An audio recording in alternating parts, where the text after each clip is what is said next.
शहर की चकाचौंध भरी सड़कों के किनारे ऊंची ऊंची इमारतों के बीच फुटपाथ पर बैठा एक दुबला-पतला मैले कुचैले कपड़ों में लिपटा हुआ आदमी रोज अपनी जिंदगी की सबसे बड़ी लड़ाई लड़ रहा था। पेट भरने की लड़ाई, गरिमा से जीने की लड़ाई और जीने की वजह ढूंढने की लड़ाई। उसका नाम था रघु, जिसे लोग अब भिखारी कहकर पुकारते थे, क्योंकि उसके पास न घर था, न परिवार, न कोई सहारा। उसके हाथों में सिर्फ एक कटोरी और आंखों में मजबूरी की धुंध। सुबह होते ही वह मंदिरों के बाहर बैठ जाता, शाम को बाजारों में, कभी कभी स्टेशन के प्लेटफॉर्म पर, जहां भागती दौड़ती जिंदगी में कोई भी दया से 1 रुपया उसकी कटोरी में डाल देता या बचा खुचा खाना थमा देता। और यह उसका जीवन था। हर दिन भूख, धूप, बरसात और तिरस्कार के बीच जीने की कोशिश। लोग उसे देखकर या तो हिकारत से मुंह फेर लेते या अपने बच्चों से कहते, पढ़ाई नहीं करोगे तो ऐसे ही भिखारी बन जाओगे। और इन शब्दों के तीर हर दिन उसके दिल को घायल करते, मगर वह चुप रहता, क्योंकि उसे पता था कि गरीबी इंसान से बोलने का हक भी छीन लेती है। रात को जब आसमान के नीचे फटे कंबल में ठंड से कांपते हुए वह लेटता तो सोचता कि क्या मेरी जिंदगी बस इसी गली नुक्कड़ पर खत्म हो जाएगी? क्या मैं भी उन्हीं लाखों अनसुने चेहरों में गुम हो जाऊंगा जिन्हें कोई याद नहीं रखता?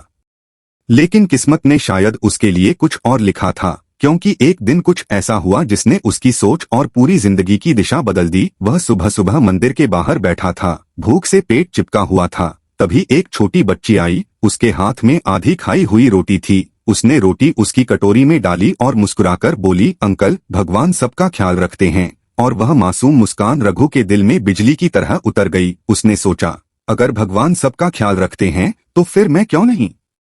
मैं क्यों अपनी हालत को ही अपनी किस्मत मान बैठा हूँ? उस दिन पहली बार उसके अंदर एक चिंगारी जली कि भले ही उसके पास पैसा न हो, घर न हो, मगर उसके पास मेहनत करने की ताकत तो है, हाथ पांव तो हैं, दिमाग तो है, तो क्यों न अपनी जिंदगी बदलने की कोशिश की जाए। उस रात उसने कसम खाई कि अब वह भीख नहीं मांगेगा, चाहे जैसे भी हो, कुछ काम करेगा, कुछ सीखेगा और खुद को साबित करेगा। अगले दिन से उसने छोटी छोटी दुकानों में झाड़ू लगाने का काम शुरू किया। बदले में उसे कभी 2 वक्त का खाना मिल जाता, कभी 10-15 रुपए, मगर उसने इसे भीख से कहीं बेहतर माना, क्योंकि अब उसके भीतर आत्मसम्मान की लौ जल चुकी थी। लोग अब भी उसे नीची नजर से देखते थे, मगर वह मन ही मन कहता, एक दिन आएगा जब यही लोग मेरी इज्जत करेंगे।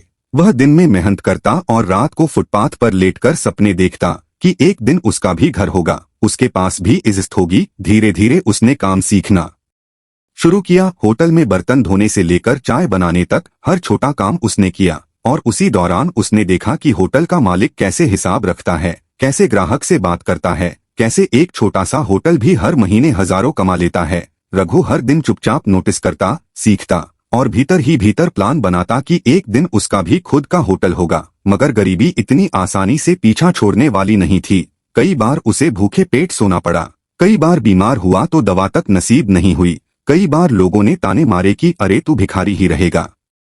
मगर हर बार उसकी आंखों में वही छोटी बच्ची की मुस्कान उभर आती, जिसने कहा था, भगवान सबका ख्याल रखते हैं। यही वाक्य उसके लिए मंत्र बन गया। उसने ठान लिया कि चाहे रास्ता कितना भी कठिन क्यों न हो, अब पीछे नहीं हटना है। उसकी मेहनत और लगन देखकर धीरे धीरे एक होटल मालिक ने उसे किचन में स्थायी काम दे दिया, जहां उसे तनख्वाह भी मिलने लगी। और यहीं से उसकी असली यात्रा शुरू हुई। अब वह सिर्फ पेट भरने के लिए नहीं, बल्कि सपनों को पूरा करने के लिए काम कर रहा था। भले ही तनख्वाह छोटी थी, मगर उसने खर्च कम से कम किया।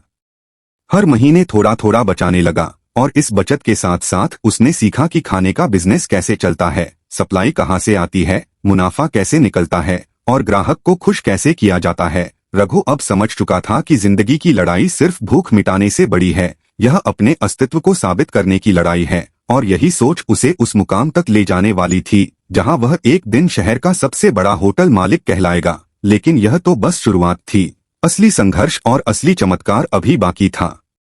रघु अब उस मोड़ पर पहुंच चुका था जहां उसकी जिंदगी की दिशा बदल चुकी थी। पहले जहां उसके दिन भीख मांगते गुजरते थे, वहीं अब वह होटल में काम करके मेहनत की कमाई कर रहा था। और उसके भीतर एक सपना पल रहा था, एक ऐसा सपना जो हर रात उसे जगाए रखता था, अपना खुद का होटल, अपनी खुद की पहचान। शुरू में लोग उसकी हंसी उड़ाते थे कि भिखारी होटल का मालिक बनेगा, यह मजाक है, मगर रघु ने ठान लिया था कि मजाक को हकीकत में बदलना है। और इसी संकल्प के साथ उसने हर दिन को अपने भविष्य की तैयारी बना लिया। किचन में काम करते हुए उसने सिर्फ खाना बनाने की कला ही नहीं सीखी, बल्कि यह भी सीखा कि कौन सा मसाला ग्राहक को पसंद आता है, कौन सा स्वाद बार बार बुला लाता है। उसने देखा कि मालिक कैसे सप्लायर से मोलभाव करता है, कैसे कम खर्च में ज्यादा कमाई की जा सकती है और कैसे एक मुस्कान ग्राहक को हमेशा के लिए जोड़ देती है। धीरे धीरे वह इतना निपुण हो गया कि होटल का मालिक भी उससे सलाह लेने लगा। और यह वही रघु था जिसे कभी सड़क पर लोग लात मारकर भगा देते थे, अब वही इंसान काम से अपनी इज्जत बना रहा था। कुछ सालों तक उसने जी तोड़ मेहनत की, दिन रात काम किया, तनख्वाह से हर महीने थोड़ी थोड़ी बचत की और कभी कभी दूसरों से छोटे मोटे काम करके अतिरिक्त पैसे भी जोड़े। उसने न शराब पी, न बुरी संगत में गया, क्योंकि वह जानता था कि गरीबी से बाहर निकलने का रास्ता सिर्फ मेहनत और अनुशासन से होकर जाता है। कई बार ऐसा हुआ कि उसकी बचाई हुई रकम बीमार माँ बाप जैसे किसी और गरीब मजदूर की मदद में खर्च हो गई, मगर रघु ने कभी अफसोस नहीं किया। उसने हमेशा सोचा कि जितना देता हूँ उससे कई गुना लौट कर आता है, और यही सोच उसकी सबसे बड़ी पूंजी बन गई। वक्त के साथ उसने थोड़ा पैसा जोड़कर एक ठेला खरीदा और सड़क किनारे चाय नाश्ते का ठेला लगाने लगा। शुरुआत में मुश्किलें आईं, पुलिस ने कई बार हटाया, बड़े दुकानदारों ने उसे दबाने की कोशिश की, मगर उसकी ईमानदारी और स्वाद ने ग्राहकों को अपनी तरफ खींच लिया। लोग कहते रघु की चाय में कुछ अलग ही बात है, और यही अलगपन धीरे धीरे उसकी पहचान बन गया। ठेले से कमाई बढ़ने लगी, उसने कुछ और बर्तन खरीदे और छोटे छोटे पकवान बनाकर बेचने लगा। इस तरह उसकी कमाई बढ़ी और वह रोज थोड़ा थोड़ा बचाने लगा। यही ठेला उसका पहला बिजनेस स्कूल था, जहां उसने मार्केटिंग, ग्राहक संभालना और मुनाफा कमाना सीखा। कुछ सालों में उसने इतना बचा लिया कि एक छोटे से होटल का किराया उठा सके। उसने हिम्मत करके वह होटल किराए पर लिया और रघु भोजनालय के नाम से शुरू किया। शुरुआत में लोग हिचकिचाए, मगर जिसने भी वहां खाना खाया दोबारा लौट कर आया, क्योंकि वहां सिर्फ स्वाद नहीं था, बल्कि मेहनत की खुशबू और आत्मा की सच्चाई थी। उसकी मेहनत रंग लाई और कुछ ही सालों में उसका रघु भोजनालय पूरे इलाके में मशहूर हो गया। अब वह सिर्फ भिखारी नहीं, बल्कि एक सफल कारोबारी था। मगर उसकी उड़ान यहीं रुकने वाली नहीं थी। उसने सीखा कि अगर छोटे होटल को सफल बना सकता हूं तो बड़े होटल क्यों नहीं।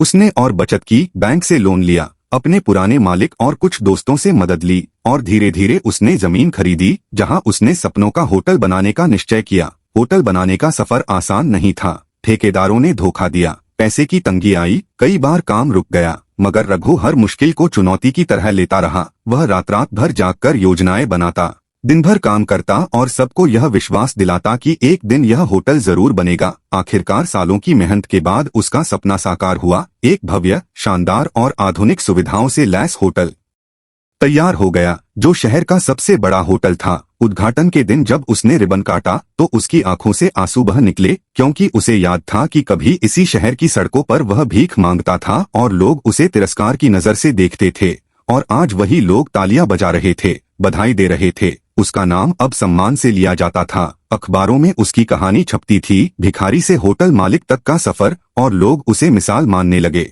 मगर रघु ने अपनी सफलता को सिर्फ अपने लिए नहीं रखा। उसने गरीब बच्चों के लिए स्कूल खोला, जरूरतमंदों के लिए मुफ्त भोजन सेवा शुरू की, ताकि कोई और बच्चा भूख से मजबूर होकर सड़क पर भीख न मांगे। वह हमेशा कहता, गरीबी गुनाह नहीं है, हार मान लेना गुनाह है, और यही संदेश उसकी जिंदगी से सबको मिलता रहा। अब रघु सिर्फ होटल का मालिक नहीं था, बल्कि समाज के लिए प्रेरणा बन चुका था, और यह सब सिर्फ इसलिए संभव हुआ क्योंकि उसने एक दिन तय किया था कि अब वह भीख नहीं मांगेगा, अब वह मेहनत करेगा और अपने सपनों को सच करेगा। उसकी कहानी इस बात का सबूत है कि अगर इंसान अपने हालात को बदलने का ठान ले तो भिखारी से भी राजा बन सकता है, और यह कि असली अमीरी पैसे से नहीं बल्कि सोच से शुरू होती है। इस तरह रघु की यात्रा फुटपाथ से 5 स्टार तक, भीख से बिजनेस तक और तिरस्कार से सम्मान तक पूरी हुई, और उसने साबित कर दिया कि इंसान की किस्मत उसके हाथों में है, बस हिम्मत और विश्वास होना चाहिए, क्योंकि भगवान सचमुच सबका ख्याल रखते हैं।